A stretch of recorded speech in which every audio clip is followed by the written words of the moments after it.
Lezione di Chantoseria. Sono Elena Vittoria, ti insegnerò l'arte e la tradizione del caffè Chantan. Sii gentile, lascia un segui. Sapevate che molte artiste famosissime napoletane hanno iniziato la loro carriera proprio come chantose napoletane? Vi dice niente il nome di Griselda Andreatini, meglio conosciuta come Gilda Mignonette. Gilda nasce a Napoli il 1 aprile del 1886 e debutta giovanissima nei teatri di varietà e di caffè Chantan a Napoli. Faceva la chantosa, avete capito? Si dedicò poi all'interpretazione di canzoni napoletane più drammatiche e impegnative, fino a quando nel 1910, alla sola età di 24 anni, inizia la sua grande carriera all'estero. Se ne va in Spagna, in Ungheria, in Russia e affronta il suo primo viaggio oltreoceano in Argentina. Io sono andata in Francia, in Germania e in Tunisia a fare la chanteuse.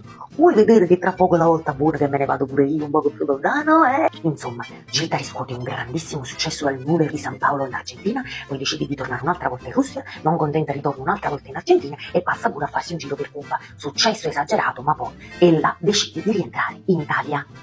E dal canto passa alla recitazione. Infatti nel 1919 si unisce alla compagnia teatrale di Raffaele Viviani, debuttando nella commedia Lo Sposalizio. Maria, se non canta, mora!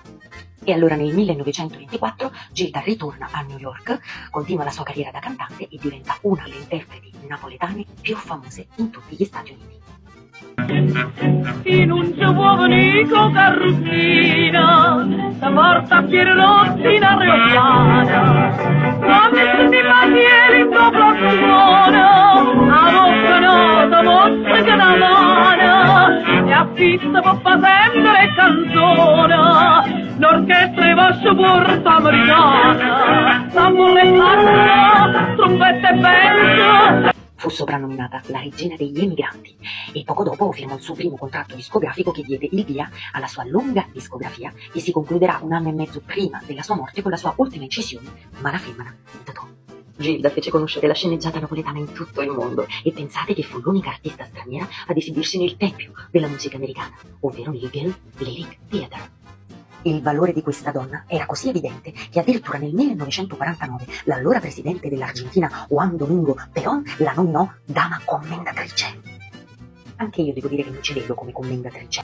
Infine si ammalò di cirrosi epatica ed espresse il desiderio di ritornare a morire a Napoli. Ma ahimè Gil non riuscì ad esaudire questo desiderio perché morì proprio durante la traversata, a 24 ore dall'arrivo a Napoli, l'8 giugno del 1953. Tra i principali brani del repertorio di questa straordinaria artista ricordiamo Santa Lucia lontana, O paese lo solo, A meglia voce, A cartoline Napola.